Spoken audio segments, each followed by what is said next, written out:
Long ago and far away, in enchanted lands across the seas, lived kings and queens, princes and princesses, good fairies and wicked witches, ferocious giants and gentle dwarfs. Their adventures and stories have been told for hundreds of years. Open the pages and listen to the words, and you too can join the magical world of Once Upon a Time.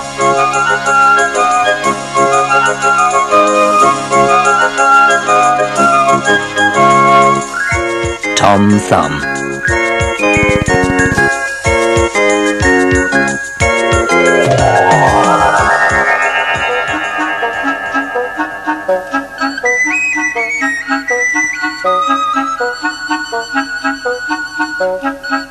Once upon a time there lived a poor woodcutter and his wife.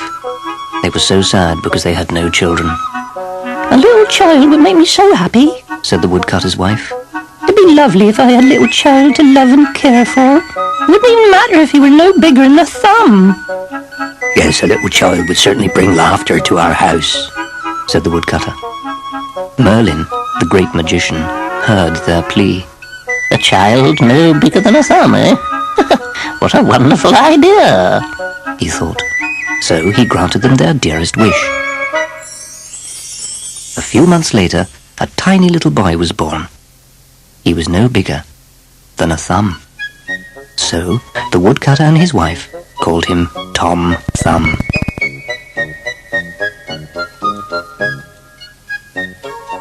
He was very easy to look after. The woodcutter fed him on cake crumbs and gave him a little chair for a bed. The couple loved their little son dearly, but they knew he would never grow more than a few inches tall. Then one day the woodcutter said to his wife, "It's a pity Tom isn't any bigger.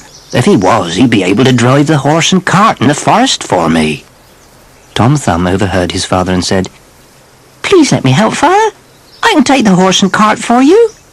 "Don't be foolish, Tom," said his mother. "You're far too small. You might fall off the horse and be killed."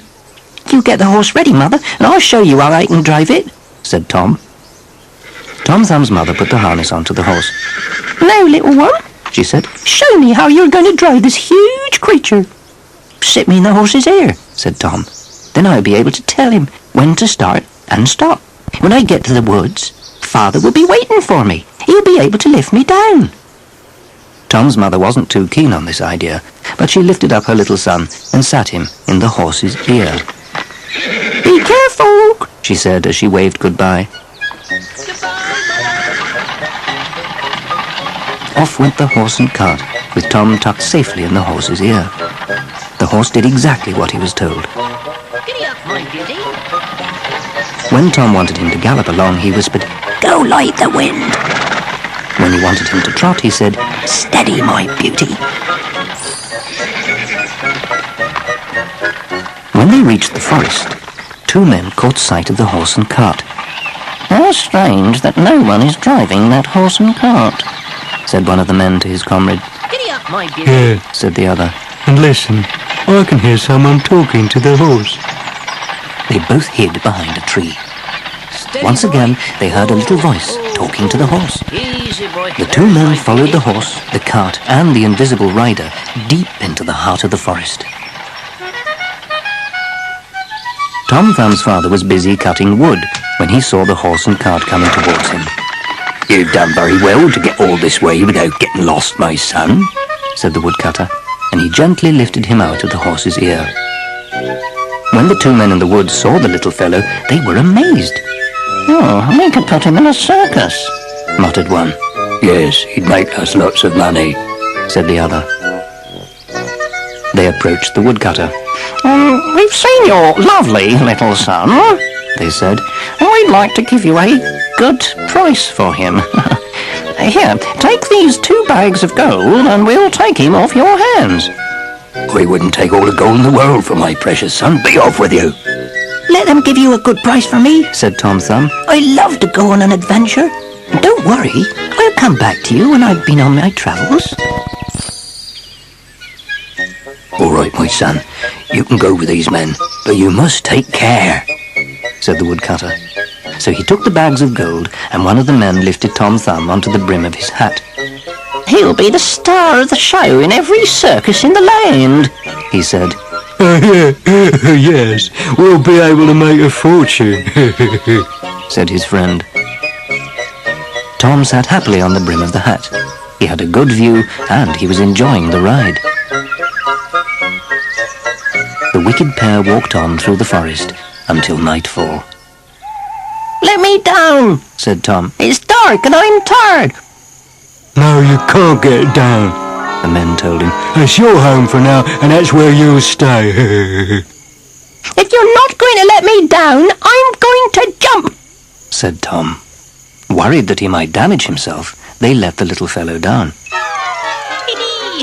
Catch me if you can, cried Tom, and before anyone had a chance to grab him, the boy ran into a mouse hole.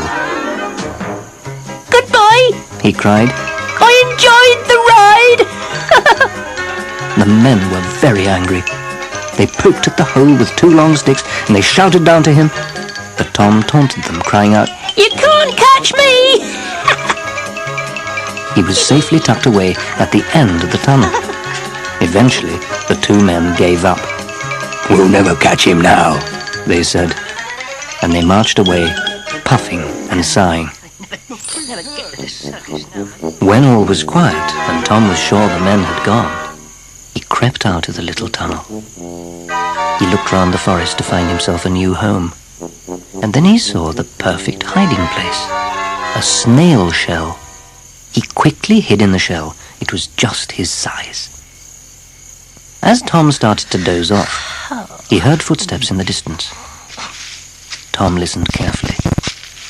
The footsteps were getting closer. The wicked men had returned, and they were plotting something. So, just how are we going to steal the gold and silver from the vicar's house? He heard one of them say. Tom shouted to the men from the safety of his shell. I can take you to a house that's full of gold and silver, he cried. I'm small enough to squeeze in anywhere and take anything you want. The 2 men could hear the voice, but they didn't know where it was coming from. Where are you? They said. I'm in the snail shell at your feet. Pick it up, shouted Tom. One of the men picked up the shell and peeped inside. Oh, it's our little friend again, he told his comrade. Let's take him with us. He'll be able to squeeze in and steal the treasure for us.